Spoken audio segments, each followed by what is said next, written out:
अच्छा, ये मैंने अपनी Microsoft dynamics life cycle services की स्क्रीन ओपन की हुई है। ये मेन स्क्रीन है। सबसे पहले जब आप लाइफ साइकिल सर्विसेज ओपन करते हैं तो आपको ये वाली स्क्रीन आती है। यहाँ पे मुझे दिखा रहा है कि हमारा एक प्रोजेक्ट D365 का बना हुआ है। अच्छा, जो भी हमारे पास हम सबसे पहले जो मेन एंटिटी होती है LCS के अंदर, जिसके अंदर सारे हमारे एनवायरनमेंट्स वगैरह होते हैं, तो हम एक प्रोजेक्ट बनाते हैं। उस प्रोजेक्ट के अंदर हम डिफाइन करते हैं कि हमारे कितने एनवायरनमेंट्स होंगे, उसकी क्या सेटिंग्स वगैरह होंगी, वगैरह वगैरह, वो सारी चीज़ें प्रोजेक्ट के अंदर आती हैं। तो हमने जो अपना प्रोजेक्ट बनाया उसका हमने नाम दिया है D365 फाइनेंस प्रोजेक्ट का। तो ये हमारा प्रोजेक्ट है। इसके अलावा हमारे पास दूसरे ऑप्शन यहाँ पे नज़र आ रहे हैं, manage methodologies, organisation users, translation services वगैरह। ऑर्गेनाइजेशन यूजर्स में यहाँ पे मैं डिफाइन करूँगा कि हमारी ऑर्गेनाइजेशन के अंदर कौन कौन से यूजर्स हैं और कौन कौन से यूजर्स इस लाइफ साइकिल सर्विसेज की स्क्रीन को एक्सेस कर सकते हैं। मैनेज मेथडोलॉजीज के अंदर हम बेसिकली ये एक तरीके से समझ लें विकी डॉक्यूमेंटेशन होती है, जिसमें हम यहाँ पे बताते हैं कि कौन सी चीज़ों के लिए हमने किस पैटर्न को फॉलो करना है। हमने कोई विकी डॉक्यूमेंटेशन अगर बनानी है, लेट्स से अगर मैं जो हमारे पास मेथडोलॉजीज बनी हुई है, यहाँ पे मैं देखूंगा HR माइग्रेशन मेथडोलॉजी, इसमें डिस्क्रिप्शन में लिखा हुआ है कि this methodology guides you through the steps to migrate HR stand alone environment to finance and operations infrastructure. तो बेसिकली हमारी विकी डॉक्यूमेंटेशन है कि हमने मेथडोलॉजी बनाई है कि हमने अगर इम्प्लीमेंटेशन करनी होगी, हमने अगर HR का मॉड्यूल इम्प्लीमेंट करना है, हमने अगर अपग्रेड करना है एनवायरनमेंट को, हमने अगर पैकेज डिप्लॉय करना है, तो उसका क्या प्रोसेस होगा, उसकी डॉक्यूमेंटेशन क्या होगी। तो उस पूरे प्रोसेस को हम यहाँ मैनेज मेथडोलॉजीज के अंदर डिफाइन करते हैं। लेट्स से अगर मैं यहाँ पे upgrade dynamics AX 2012 to D365 पे जाता हूँ, तो यहाँ पे हमने पूरा प्रोसेस यहाँ पे डिफाइन किया हुआ है कि क्या हमारा प्रोसेस होगा, एनालाइज होगा, एग्जीक्यूट, वैलिडेट होगा, और उस फेजेस के अंदर क्या क्या टास्क होंगे, वो सारे हमने पूरा एक प्रोसेस यहाँ पे डिफाइन किया हुआ है। हर कंपनी के लिए अलग अलग हो सकता है। तो हमने जो यहाँ पे डिफाइन किया हुआ है कि हमने किस प्रोसेस को फॉलो करना है, वो प्रोसेस हमने यहाँ पे पूरा का पूरा डिफाइन किया हुआ है। तो जो हमारी मेथडोलॉजीज हैं, हर अलग अलग मेथडोलॉजी के लिए हमने अलग अलग सारे प्रोसेसेस डिफाइन किए हुए हैं कि किस प्रोसेस को हमने किस तरीके से इम्प्लीमेंट करना है, कैसे लेके चलना है। तो ये सारी चीज़ें मैनेज मेथडोलॉजीज के अंदर आ जाती हैं। ऑर्गेनाइजेशन यूजर्स के अंदर हमारे जितने यूजर्स होंगे वो सब सारे के सारे यूजर्स यहाँ पर आ जाएंगे। ट्रांसलेशन सर्विसेज, ये माइक्रोसॉफ्ट की ट्रांसलेशन सर्विसेज होती हैं कि अगर हमने किसी दूसरी लैंग्वेज के अंदर अपनी सर्विसेज प्रोवाइड करनी है, तरीके से ट्रांसलेट कर सकते हैं। अगर मेरा एनवायरनमेंट इंग्लिश के अंदर है और मैंने किसी रीजन में किसी दूसरी लैंग्वेज में किसी दूसरी लैंग्वेज को यूज़ करना है, तो इस ट्रांसलेशन सर्विसेज को यूज़ करके हम उसको इम्प्लीमेंट कर सकते हैं। फीचर मैनेजमेंट ये होता है कि जब माइक्रोसॉफ्ट कोई न्यू फीचर लॉन्च कर रहा होता है डायनामिक्स के लिए, तो उससे पहले नॉर्मली वो एक तो ये चीज़ ये है कि वो फीचर मैनेजमेंट जो D365 के अंदर है, उसके अंदर वो सारे ऑप्शन नॉर्मली आते हैं। तो यहाँ पर अगर हम जाएँ तो वो यहाँ पे हमें वो ऑप्शन दिखा रहा होता है। इसमें दिखा भी रहा है कि previews are intended to be used for development and testing purposes only. तो इसमें यहाँ पे लिखा हुआ है कि public previews are enabled by default for users who want to evaluate them. अगर आपने कोई माइक्रोसॉफ्ट फीचर निकाल ले तो यहाँ पर आप उसको पहले से आके प्रीव्यू कर सकते हैं कि कौन सा फीचर आने वाला है, उसमें क्या क्या न्यू चेंजेस आ रही हैं। अगर आप चाहें तो उसको इनेबल करके आप चेक कर सकते हैं कि हाँ ये न्यू फीचर नेक्स्ट अपडेट में आने वाला है, तो पहले से उसकी टेस्टिंग यहाँ पर आके देख लें कि हाँ वो फीचर के अंदर क्या क्या चीज़ें मौजूद हैं, उसको किस तरीके से अपने एनवायरनमेंट के अंदर यूज़ कर सकते हैं। मैनेज इंसिडेंट्स, यहाँ पर वो इंसिडेंट्स आते हैं जो हम या तो यूज़र्स के रिलेट करते हैं, डेवलपर्स के लिए या उन लोगों के लिए जो कि एडमिन के अंदर मौजूद होते हैं D365 के अंदर, या अगर आपका कोई पार्टनर है या माइक्रोसॉफ्ट के थ्रू आपने कोई न्यू इंसिडेंट रेस करना है, आपने कोई प्रॉब्लम देखी है D365 इन्वायरमेंट के अंदर और वहाँ पर आपने वो माइक्रोसॉफ्ट को रेस करना है या अपने जो भी आपका पार्टनर है उसके लिए रेस करना है, तो वो मैनेज इंसिडेंट्स में जाकर आप रेस कर सकते हैं। यहाँ पर आप टिकट रेस करेंगे तो इधर आपके पार्टनर को या डायरेक्टली माइक्रोसॉफ्ट को रेस हो जाएगा, जिस तरह हम यहाँ पे देख सकते हैं हमने टिकट रेस की है, और फिर उसके बाद आपको उसका सोल्यूशन वहाँ पे आपके पार्टनर या माइक्रोसॉफ्ट के थ्रू मिलेगा।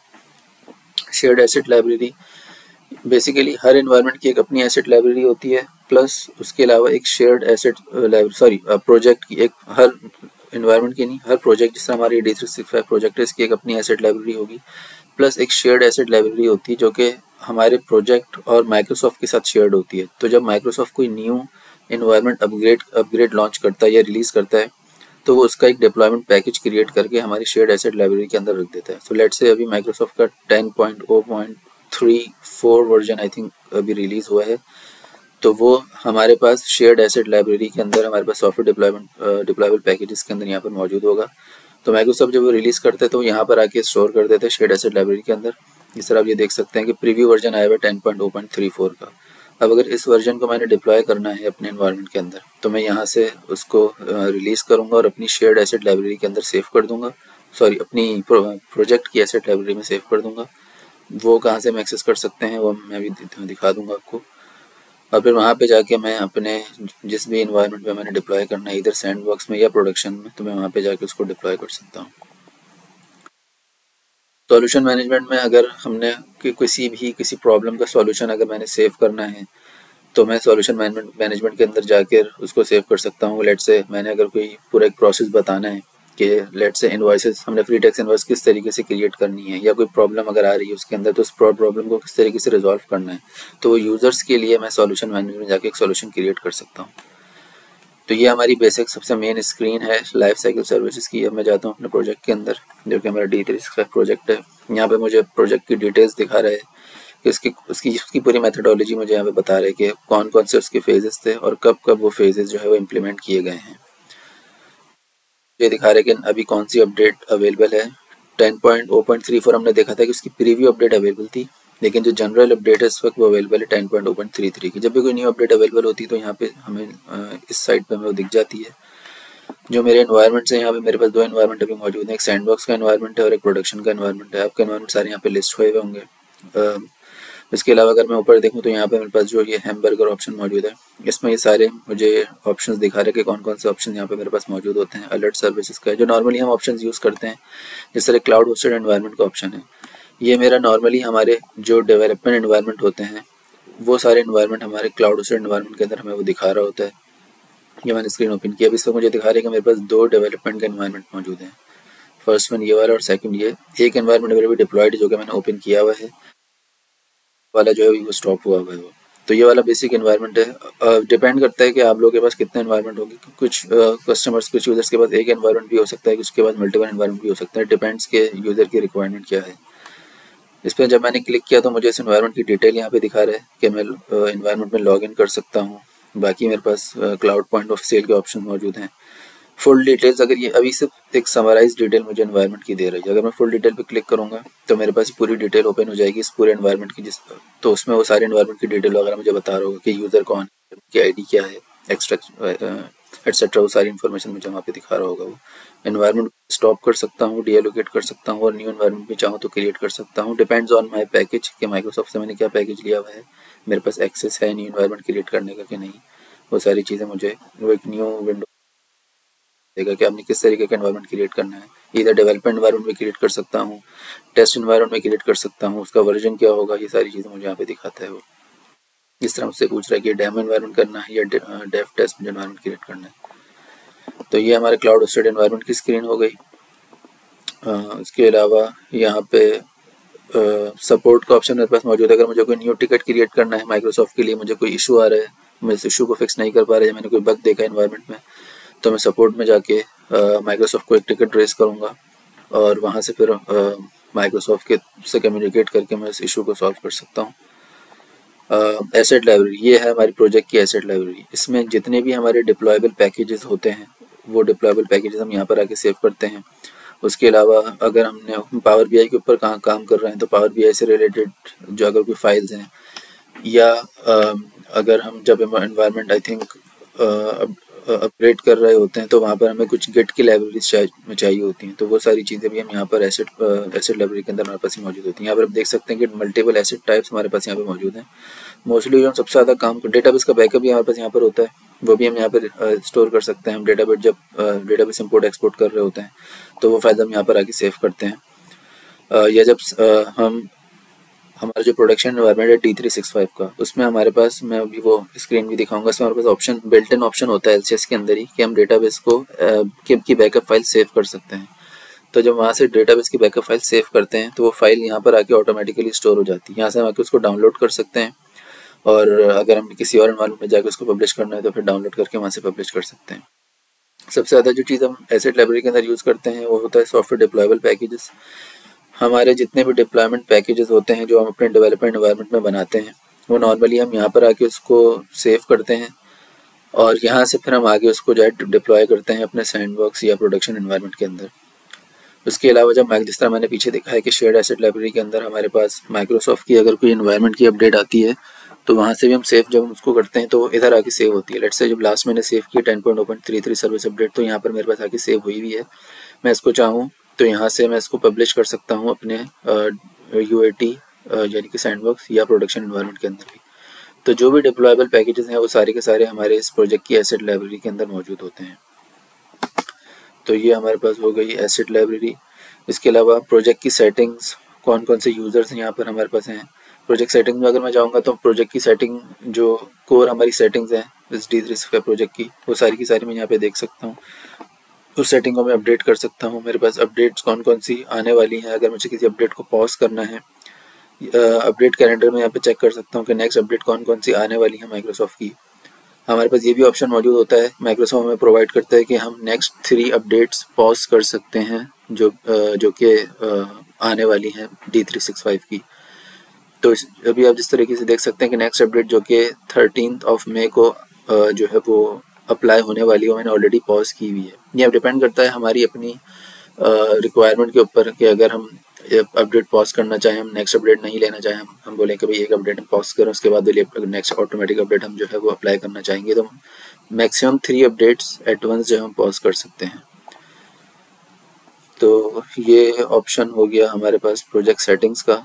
तो ये बेसिकली समरी है हमारे पास लाइफ साइकिल सर्विसेज की। अच्छा, ये मेरे पास सैंडबॉक्स एनवायरनमेंट की स्क्रीन है। यहाँ पर आप देख सकते हैं मुझे एनवायरनमेंट की डिटेल्स वगैरह सब दिखा रहा है कि एनवायरनमेंट आईडी क्या है, कब डिप्लॉय हुई है, जो यूज़र जिसने डिप्लॉय किया है, एनवायरनमेंट का एडमिनिस्ट्रेटर वगैरह वगैरह सारी इन्फॉर्मेशन यहाँ पे मौजूद है। यहाँ पे मेरे पास ऑप्शन मौजूद हैं एनवायरनमेंट को डिलीट करने का।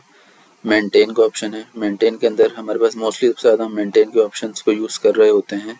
इसमें ऑप्शन हमारे पास है मैसेज ऑनलाइन यूज़र्स का, कि इस एनवायरनमेंट का, जिस तरह ये सैंडबॉक्स एनवायरनमेंट है तो इसमें जितने यूज़र इस वक्त ऑनलाइन है, अगर मुझे उनको कोई मैसेज भेजना है यूज़र्स को कि एनवायरनमेंट परफॉर्म होने वाली है, एनवायरनमेंट डाउन होने वाला है, तो भेज सकता हूँ। अपकमिंग अपडेट में मैं चेक कर सकता हूँ कौन सी माइक्रोसॉफ्ट की तरफ से नई एनवायरनमेंट अपग्रेड अभी आने वाली है। इनेबल एक्सेस, अच्छा ये ऑप्शन है क्योंकि ये सैंडबॉक्स एनवायरनमेंट है तो इसका डेटाबेस डायरेक्टली हमारे पास हर वक्त एक्सेसिबल नहीं होता, इसके लिए हमें एक्सेस रिक्वायर होता है, एक्सेस हासिल करना पड़ता है। तो इनेबल एक्सेस के बटन पर क्लिक करके फिर हम बताते हैं कि कौन सी IP एड्रेस के लिए हमें एक्सेस चाहिए। तो फॉर एग्जांपल अगर मुझे भी एक्सेस चाहिए तो मैं अपनी IP एड्रेस जो है वो चेक करूँगा कि मेरी IP एड्रेस अभी क्या है। मैं इस पर क्लिक करूँगा, ये मैं अभी ऑप्शन आपको दिखाऊँगा।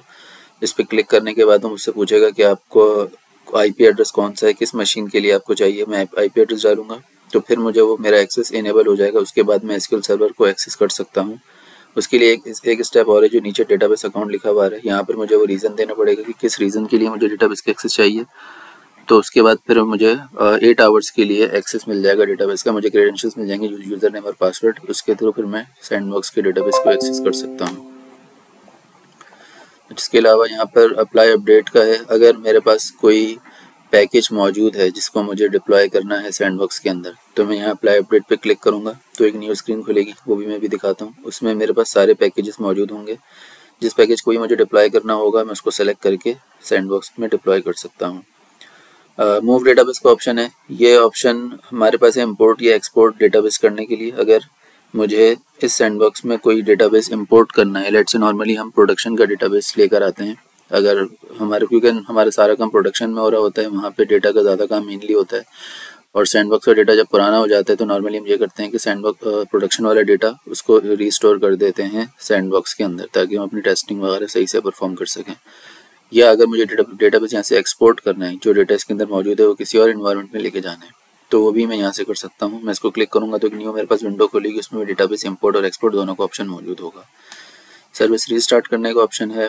मेंटेनेंस मोड का ऑप्शन है। इससे ये होगा कि ये एनवायरनमेंट तमाम यूज़र्स के लिए डिसेबल हो जाएगा एक्सेप्ट एडमिनिस्ट्रेटर राइट्स वाले यूज़र्स के। सिर्फ एडमिन के पास एक्सेस बाकी रहेगा और बाकी तमाम यूज़र्स के लिए एनवायरनमेंट जो है वो डिसेबल हो जाएगा। अगर एडमिन्स ने कोई काम करना है इस ड्यूरेशन में तो वो अपना काम कर सकते हैं, बाकी यूज़र के लिए एनवायरनमेंट एक्सेसिबल नहीं होगा। डाउनलोड RSET सर्टिफिकेट और रीजनरेट RSET सर्टिफिकेट। ये RSET जो रिग्रेस टेस्टिंग टूल होता है, रिग्रेस सूट ऑटोमेशन टूल, उसके ये 2 ऑप्शन है। अभी हमने इम्प्लीमेंट नहीं किया हुआ, लेकिन अगर वो RSET टेस्टिंग इनेबल हुई भी है तो उसके लिए ये 2 ऑप्शन जो हैं उसके सर्टिफिकेट जनरेट करने के लिए हम यूज़ करते हैं। अपडेट एनवायरनमेंट एडमिन, जो भी एनवायरनमेंट होता है, जिस तरह ये सैंडबॉक्स एनवायरनमेंट है, हर एनवायरनमेंट का कोई एडमिन होता है जो कि इस एनवायरनमेंट को कंट्रोल करता है। नॉर्मली होता यह है कि जब हम इन्वायरमेंट में कोई न्यू अपडेट करते हैं तो उसके बाद इन्वायरमेंट जो है वो सिर्फ और सिर्फ एडमिन के लिए एक्सेसिबल रहता है। नॉर्मली ये तब होता है जब हम डेटाबेस इन्वायरमेंट अपग्रेड के वक्त नहीं, जब हम डेटाबेस रिस्टोर करते हैं। तो क्योंकि डेटाबेस में यूज़र की सारी इन्फॉर्मेशन होती है, कौन कौन से यूज़र इसको एक्सेस कर सकते हैं, तो जब हम डेटाबेस रीस्टोर करते हैं तो सारे के सारे जितने भी यूज़र होते हैं वो सब के सब डिसेबल हो जाते हैं डेटाबेस रीस्टोर करने के बाद। जैसे इन्वायरमेंट पर हमने डेटाबेस रीस्टोर किया होता है, सिर्फ एडमिन के लिए वो इन्वायरमेंट एक्सेसिबल रहता है। तो अगर आप के पास यहाँ पर एक्सेस है कि आप इन्वायरमेंट के एडमिन चेंज कर सकें, तो आप उस यूज़र को इन्वायरमेंट एडमिन बना सकते हैं जो कि एडमिन हो और जो कि एक्सेस करना चाहे डेटाबेस रिस्टोर करने के बाद इन्वायरमेंट को। तो इस बटन पर क्लिक करके आप इन्वायरमेंट के एडमिन चेंज कर सकते हैं। तो उससे फॉर एग्जांपल नॉर्मली होता ही है कि जिस तरह ये प्रॉब्लम हमने भी फेस की थी कि हमने जिस पार्टनर के थ्रू इम्प्लीमेंटेशन करवाई थी उस पार्टनर का यूज़र नेम एड्रेस जो है वो एज ए इन्वायरमेंट सेट हुआ था, लेकिन क्योंकि वो पार्टनर था वो अब सारा एक्सेस तो हमारी कंपनी के पास है। तो हम डेटाबेस रिस्टोर करने के बाद अब वो यूज़र तो नहीं रहा था कंपनी में, तो एक्सेस हमने ही लेना था। तो वो हमारे लिए इन्वायरमेंट इनएक्सेसिबल हो गया था क्योंकि वो इन्वायरमेंट एडमिन वो पार्टनर का इन्वायरमेंट ईमेल एड्रेस सेट हुआ था। तो इसलिए फिर मैंने यहाँ पे जाके इन्वायरमेंट एडमिन चेंज किया, उसको अपनी यूज़र आईडी पे सेट किया। उसके बाद क्योंकि डेटाबेस रिस्टोर किया था सारे यूज़र जो डिसेबल थे तो सिवाय एडमिन के कोई भी एक्सेस नहीं कर सकता था। तो यहाँ से मैंने जाके अपने यूज़र नेम पे इन्वायरमेंट एडमिन अपने यूज़र नेम को मैंने बनाया और फिर मैंने जाके जो है वो सिस्टम को एक्सेस किया और फिर वहाँ से जाके सारे यूज़र जितने भी यूज़र्स थे जिनको एक्सेस करना था सिस्टम उनको मैंने वापस जाके इनेबल किया। तो ये ऑप्शन यहाँ पे हमारे पास होते हैं। यहाँ पे ये जो ये दिखा रहे कि इन्वायरमेंट ऑलरेडी मेरे पास डिप्लॉयड स्टेट के अंदर मौजूद है। ये जो है अगर डिप्लॉयड नहीं होता तो ये मेरे ख्याल में अनडिप्लॉयड स्टेटस इसका होगा, या अगर कोई वर्किंग हो रही होगी इन्वायरमेंट में कोई फॉर एग्जांपल पैकेज डिप्लॉय हो रहा है तो ये प्रोसेसिंग या डिप्लॉइंग स्टेट इस तरह से हम यहाँ पे कुछ लिखा हुआ आएगा। इसका मतलब ये होगा कि अभी इन्वायरमेंट डिप्लॉयड स्टेट के अंदर मौजूद नहीं है। यहाँ पे जब मैं लॉगिन पे क्लिक करूँगा तो ये ऑप्शन मेरे पास आता है लॉग ऑन टू एनवायरनमेंट का। उस पर मैं क्लिक करूँगा तो मुझे वो न्यू यूआरएल ओपन कर देगा जो कि जो है वो सैंडबॉक्स D365 सैंडबॉक्स एनवायरनमेंट का यूआरएल ओपन कर देगा जहाँ से मैं अपने सैंडबॉक्स D365 को एक्सेस कर सकता हूँ। मैं यहाँ पे मैं क्लिक करूँगा तो यहाँ पे मुझे दो ऑप्शन दिखा रहे हैं एनवायरनमेंट चेंजेस का। यहाँ पे मुझे वो न्यू स्क्रीन ओपन करेगा जिसमें वो सारी मुझे डिटेल दिखाएगा कि कब कब कौन कौन सी चेंजेस इन्वायरमेंट के अंदर हुई हैं। मतलब मैंने जब जब पैकेजेस डिप्लॉय किए हैं तो उन सब की डिटेल्स यहाँ पर आएगी कि किस दिन कौन सा पैकेज डिप्लॉय हुआ था, डेट क्या थी, उसका नाम क्या था, उसके अंदर क्या चीज़ें थी, वो सारी इन्फॉर्मेशन इस स्क्रीन में मुझे दिखाएगा। यहाँ पे तो जो है वो D365 लाइफ साइकिल सर्विसेज में जो इन्वायरमेंट की स्क्रीन होती है। अच्छा, हम अपने इन्वायरमेंट में पैकेज डिप्लॉय कैसे कर सकते हैं? तो इस वक्त मैं खड़ा हुआ हूँ अपने सैंडबॉक्स इन्वायरमेंट की स्क्रीन पे। यहाँ पर आप ये देख सकते हैं कि मेरे पास एक न्यू स्क्रीन ये ओपन हुई है कि डिप्लॉयबल पैकेज मुझे जिसमें सेलेक्ट करना है। ये स्क्रीन ओपन कैसे हुई? ये इसमें जो सैंडबॉक्स की हमारी जो इन्वायरमेंट की स्क्रीन होती है उसमें जो मेंटेन का बटन होता है, जब आप इस पर क्लिक करेंगे तो आपके पास एक ऑप्शन आता है अप्लाई अपडेट्स का। जब आप अप्लाई अपडेट्स पे क्लिक करेंगे तो आपके पास न्यू विंडो ओपन होगी। उसको विंडो के ओपन होने के बाद ये जो हमारे पास डिप्लॉयबल पैकेजेस हैं इसको लोड होने में थोड़ा सा टाइम लगता है, इसलिए मैंने ऑलरेडी इसको ओपन करके रखा हुआ है। तो यहाँ पर आप देख सकते हैं जब मैंने मेंटेन के बाद अप्लाई अपडेट्स पे क्लिक किया ये विंडो ओपन हुई। इसमें मेरे पास जो सॉफ्टवेयर डिप्लॉयबल पैकेजेस हैं जो हमने एसेट लाइब्रेरी के अंदर देखा था, एसेट लाइब्रेरी में जो सॉफ्टवेयर डिप्लॉयबल पैकेजेस थे उसकी जो लिस्ट थी वो सारी की सारी लिस्ट यहाँ पर मेरे पास आ रही है। वो पूरी लिस्ट में से मैं जो भी पैकेज चाहूँ तो मैं अपने सैंडबॉक्स एनवायरनमेंट के अंदर डिप्लॉय कर सकता हूँ। अच्छा, सैंडबॉक्स में और प्रोडक्शन में पैकेज डिप्लॉय करने का ऑप्शन थोड़ा सा डिफरेंट होता है। ये मैं भी सैंडबॉक्स का दिखा रहा हूँ कि सैंडबॉक्स में आप डायरेक्ट एसेट लाइब्रेरी से पैकेज सेलेक्ट करके डिप्लॉय कर सकते हैं। प्रोडक्शन में ऐसा नहीं होता क्योंकि प्रोडक्शन लाइव एनवायरनमेंट होता है, वो यूजर्स डायरेक्ट यूज़ कर सकते हैं। तो इसलिए माइक्रोसॉफ्ट हमें ये ऑप्शन नहीं देता कि हम अपनी मर्जी से कोई भी पैकेज डायरेक्ट एसेट लाइब्रेरी से उठा के डिप्लॉय कर सकें। उसका तरीका ये होता है, वो मैं आगे जाके बता भी दूंगा, कि उसमें हमें जो पैकेज हमने सैंडबॉक्स में डिप्लॉय किया होता है उस पैकेज को डिप्लॉय करने के बाद इन्वायरमेंट हिस्ट्री में जाके हम उस पैकेज को as a release candidate select करते हैं। फिर वो पैकेज मतलब हम इसको ये बताते हैं कि ये पैकेज रिलीज होने के लिए तैयार है प्रोडक्शन के अंदर। फिर जब वो as a release candidate select हो जाता है फिर हम प्रोडक्शन पे जाके और वहाँ पे जाके फिर हम वो पैकेज सेलेक्ट करते हैं। उसमें हमें प्रोडक्शन में सारे ये वाले इस तरीके से स्क्रीन सारे पैकेज की नज़र नहीं आ रही होती। मैं नेक्स्ट आगे जाके मैं बताऊंगा। फिलहाल सैंडबॉक्स में अपडेट पैकेज अप्लाई करने के लिए मैं कोई भी पैकेज यहाँ से सेलेक्ट करूँगा जो भी मैंने डिप्लॉय करना होगा। मैं उस पैकेज को अप्लाई करने को उस अपडेट का कोई भी नाम दूंगा। फॉर एग्जांपल मैं उसको new update, let's say as an example मैंने यहाँ पे बोल दिया कि न्यू अपडेट, मैंने उसको नाम दे दिया, यहाँ पे पैकेज मैंने सेलेक्ट कर दिया। अब ये अप्लाई का बटन इनेबल हो गया। मैं सप्लाई पे क्लिक करूँगा तो मुझसे प्रॉम्प्ट मुझे दिखाएगा कंफर्मेशन के लिए कि आप बाकी इस पैकेज को अप्लाई करना चाहते हैं। अभी मेरे सिर्फ मैं एज एन एग्जाम्पल है तो इसलिए मैं इसको अप्लाई नहीं कर रहा, लेकिन जब आप इसको येस पे क्लिक करेंगे तो पैकेज का डिप्लॉयमेंट जो है वो स्टार्ट हो जाएगी, स्क्रीन रिफ्रेश होगी और जिस तरह वो जो ऊपर हमें डिप्लॉयड का ऑप्शन नज़र आता था उसके बजाय वो प्रोसेसिंग या डिप्लॉयमेंट इन प्रोग्रेस का ऑप्शन वहाँ पे हमें दिखाना शुरू कर देगा। वो डिप्लॉयमेंट कुछ टाइम लेगी, एक बार चलना स्टार्ट हो जाएगा जो कि आपको बताएगा कि पैकेज के डिप्लॉय होने में कितना टाइम बाकी रह गया है। 0 to 100% वो बाहर जाएगा और जब वो प्रोसेस कंप्लीट हो जाएगा तो आपको उस ड्यूरिंग द डिप्लॉयमेंट आपका एनवायरनमेंट इनएक्सेसिबल होगा, उस एनवायरनमेंट को एक्सेस नहीं कर सकते, पैकेज डिप्लॉय हो रहा होगा। और जब डिप्लॉयमेंट कंप्लीट हो जाएगी तो आप जो है उसका स्टेटस देख सकते हैं। उसके बाद आपका एनवायरनमेंट एक्सेसिबल हो जाएगा और जो भी आपके पैकेज के अंदर चेंजेस थी वो चेंजेस आपको रिफ्लेक्ट हो जाएंगे अपने एनवायरनमेंट में। अच्छा, मैंने बताया था कि प्रोडक्शन के अंदर पैकेज डिप्लॉय करने का तरीका थोड़ा सा डिफरेंट होता है सैंडबॉक्स के मुकाबले में। सैंडबॉक्स में जब आप डायरेक्ट अप्लाई अपडेट्स के ऑप्शन पर क्लिक करते हैं तो आपको स्क्रीन खुल जाती है जहाँ से आप एसेट लाइब्रेरी का कोई भी एसेट सेलेक्ट करके डिप्लॉयमेंट कर सकते हैं। अच्छा, मैं इस वक्त प्रोडक्शन एनवायरनमेंट में खड़ा हूँ। यहाँ पे जब मैं देखूँ तो यहाँ पे मुझे अप्लाई अपडेट्स के बजाय मुझे यहाँ पर ऑप्शन दे रहा है अपडेट एनवायरनमेंट का। जब मैं मुझे कोई पैकेज न्यू डिप्लॉय करना होगा प्रोडक्शन के अंदर तो मैं अपडेट एनवायरनमेंट की स्क्रीन पर क्लिक करूँगा। वो यहाँ पर मुझे एक न्यू ऑप्शन मुझे दिखाएगा। इसमें जो है वो मुझे बताएगा कि आपने कौन से वाले सैंडबॉक्स एनवायरनमेंट से पैकेज उठाना है और अपने प्रोडक्शन में डिप्लॉय करना है। क्योंकि आपके पास ऑप्शन होता है, माइक्रोसॉफ्ट प्रोवाइड करता है आपको ऑप्शन कि आप एक से ज़्यादा सैंडबॉक्स एनवायरनमेंट भी रख सकते हैं। फॉर द टाइमिंग हमारे पास इस वक्त सिर्फ एक ही सैंडबॉक्स एनवायरनमेंट मौजूद है, तो मैं अपने सैंडबॉक्स एनवायरनमेंट को क्लिक करता हूँ।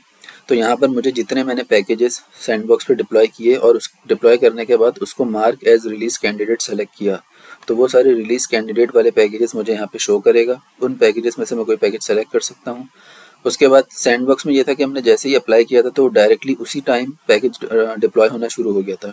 प्रोडक्शन में ऐसा नहीं होता क्योंकि प्रोडक्शन आपका लाइव एनवायरनमेंट होता है, यूजर यूज़ कर रहे होते हैं, तो आपको एक टाइम डाउन टाइम सेलेक्ट करना पड़ता है कि इस टाइम से मैंने अपने पैकेज की डिप्लॉयमेंट स्टार्ट करनी है। आप उसको वो टाइम डेट और टाइम सेलेक्ट कर लेंगे। आप देखेंगे हमारे पास पैकेजेस लोड हो गए। अब ये एसेट लाइब्रेरी के सारे पैकेजेस यहाँ पे नहीं आ रहे हैं, यहाँ पे सिर्फ वही पैकेज आ रहे हैं जो कि सैंडबॉक्स में अप्लाई होने के बाद मैंने मार्क एज रिलीज कैंडिडेट किए थे। वो कैसे किए थे, अगर मैं अपने सैंडबॉक्स एनवायरनमेंट में वापस जाऊँ तो यहाँ पर मेंटेन हिस्ट्री में एनवायरनमेंट चेंजेस का बटन है। इसको जब मैं क्लिक करूँगा तो ये एनवायरनमेंट चेंज हिस्ट्री का स्क्रीन मेरे पास ओपन होगी। इसमें देखें यहाँ पे हिस्ट्री में मुझे दिखा रहा है कि कौन कौन से पैकेजेस मैंने अपने सैंडबॉक्स में अप्लाई किए थे। अगर हम यहाँ पे देखें तो मेरे पास ये मार्क एज रिलीज कैंडिडेट का ऑप्शन आ रहा है। ये जो ऊपर वाला है जो मैंने लेटेस्ट पैकेज डिप्लॉय किया था यहाँ पर मेरे पास नहीं आ रहा क्योंकि मैं इसको already mark as release candidate कर चुका था और इसको मैं अपने डिप्लॉय कर चुका था प्रोडक्शन के अंदर। तो एज एन एग्जांपल मैं सेकंड वाला सेलेक्ट करता हूँ। यहाँ पे मुझसे पूछ रहा है अगर मैं मार्क एज रिलीज कैंडिडेट्स को सेलेक्ट करना चाहूँ, मैं अगर क्लिक करूँगा तो मुझसे पूछेगा कि आप कंफर्म कर रहे हैं कि मैं इसको रिलीज कैंडिडेट सेलेक्ट करना चाहता हूँ। मैं यस करूँगा तो ये mark as release candidate select हो जाएगा। अच्छा, मैं इसकी बात कर रहा था ये वाला पैकेज क्योंकि मैं ऑलरेडी मार्केज रिलीज कैंडिडेट कर चुका था 4.0.3.15, इसलिए यहाँ पर नहीं आ रहा। अगर मैं प्रोडक्शन में जाके देखूँ तो आप देख सकते हैं ये वाला पैकेज मेरे पास ऑलरेडी यहाँ पर मौजूद है क्योंकि ये पहले से मार्केज रिलीज कैंडिडेट सेलेक्ट हुआ हुआ था। तो अगर मैं इसको यहाँ पे सेलेक्ट करता हूँ, मैं कोई टाइम यहाँ पे जो है उसमें शेड्यूल करता हूँ कि मैंने इस टाइम से शुरू करना है। नॉर्मली जो LCS टाइम लेता है डिप्लॉयमेंट के लिए बाय डिफ़ॉल्ट वो 3 आवर्स का टाइम होता है। तो जो भी आप डाउन टाइम सेलेक्ट करेंगे तो उसका एंड डाउन टाइम जो है वो उसके प्लस 3 आवर्स की होगा। तो अगर मैं 147 सेलेक्ट कर रहा हूँ तो वो 447 मुझे बता रहा है कि डाउन टाइम का एंड जो है वो डाउन टाइम का ये वाला टाइम होगा। तो आपने यहाँ से सैंडबॉक्स एनवायरनमेंट सेलेक्ट किया, अपना पैकेज सेलेक्ट किया, आपने इसको टाइम बताया कि मैंने इस टाइम से डाउन टाइम स्टार्ट करना है। आप इसको शेड्यूल करेंगे तो ये वाला आपका जो पैकेज है वो शेड्यूल हो जाएगा इस टाइम पे डिप्लॉय होने के लिए और उस टाइम से वो डिप्लॉयमेंट स्टार्ट हो जाएगी। अगेन प्रोसेस वही सेम होगा कि वो एनवायरनमेंट आपका इनएक्सेसिबल हो जाएगा, आपके पास एक बार चलना स्टार्ट हो जाएगा इस स्क्रीन पे जो कि आपको प्रोग्रेस बताएगा कि कितनी प्रोग्रेस आपकी प्रोसेस की और डिप्लॉयमेंट की हो गई है। आपके पास LCS की तरफ से जो LCS के एडमिन हैं उन सबको जो उस ग्रुप के अंदर मौजूद होंगे उन सबको ईमेल आ जाएगी कि आपके एनवायरनमेंट का जो है वो एनवायरनमेंट का स्टेटस चेंज हो गया है, उसमें डिप्लॉयमेंट स्टार्ट हो गई है। और जब डिप्लॉयमेंट कंप्लीट हो जाएगी तो उस वक्त दोबारा से एक ईमेल आएगी स्टेटस चेंज की कि डिप्लॉयमेंट आपकी फिनिश हो चुकी है और आपका एनवायरनमेंट वापस अब एक्सेसिबल स्टेट में आ गया है। तो ये प्रोसेस होगा प्रोडक्शन में पैकेज डिप्लॉय करने का। एक चीज़ और ये कि डेवलपमेंट एनवायरनमेंट में तो हमारे पास पूरे एनवायरनमेंट का एक्सेस होता है, हमारे पास जो भी क्लाउड में हमारा डेवलपमेंट एनवायरनमेंट होता है हम उसको रिमोटली एक्सेस कर सकते हैं। तो वहाँ पर विजुअल स्टूडियो भी खोल सकते हैं, वहाँ पे हमारे पास डेटाबेस का एक्सेस भी होता है, हम डायरेक्ट एसक्यूएल सर्वर से डेटाबेस को एक्सेस कर सकते हैं। सैंडबॉक्स एनवायरनमेंट में मुस्तकिल डेटाबेस का एक्सेस हमारे पास नहीं होता, उसके लिए हमें रिक्वेस्ट करनी पड़ती है एक्सेस के लिए। वो रिक्वेस्ट हम कैसे करते हैं, इस वक्त मैं LCS में अपने सैंडबॉक्स एनवायरनमेंट की स्क्रीन पर मौजूद हूँ। यहाँ पर अगर मैं मेंटेन के अंदर जाऊँ तो ये 2 स्टेप का प्रोसेस है बेसिकली। एक तो सबसे पहले हमें अपने IP एड्रेस को फायरवॉल के थ्रू वाइट लिस्ट करना पड़ता है, और दूसरी चीज़ ये कि हमें एक्सेस के लिए अप्लाई करना पड़ता है। तो पहले ये दोनों प्रोसेस जो हैं उनमें से कोई भी काम आप पहले कर सकते हैं और दूसरा वाला काम बाद में कर सकते हैं। इसको कोई ज़रूरी नहीं है कि कौन सा वाला स्टेप पहले करना चाहिए और कौन सा वाला बाद में करना चाहिए। मैं नॉर्मली ये करता हूँ कि मैं मेंटेन में जाता हूँ और यहाँ पर इनेबल एक्सेस का ऑप्शन मौजूद है। यहाँ पर हमने अपनी IP एड्रेस को वाइट लिस्ट करना है ताकि हम एज्योर के ऊपर मौजूद अपने एसक्यूएल सर्वर को अपने IP एड्रेस के थ्रू जो एक्सेस कर सकें। यहाँ पे मैंने इनेबल एक्सेस पे क्लिक किया, एक न्यू यहाँ पे साइड में सेक्शन ओपन होगा। इसमें मुझे अपना IP एड्रेस बताना होगा कि मेरा IP एड्रेस मशीन का क्या है, और रूल को कोई भी नाम देना होगा। ये आपकी मर्जी है, आप कोई भी नाम अपना रूल को दे सकते हैं। मैं फॉर एग्जांपल लिख देता हूँ यहाँ पे SQL access from office let's say. मेरा जो भी IP एड्रेस है, आप गूगल पे जाके माई IP एड्रेस लिखेंगे, आपको IP एड्रेस आपको वो बता देगा। वहाँ से आपने अपने IP एड्रेस कॉपी करके यहाँ पे कंफर्म करना है। तो माइक्रोसॉफ्ट आपकी IP एड्रेस को वाइट लिस्ट कर देगा।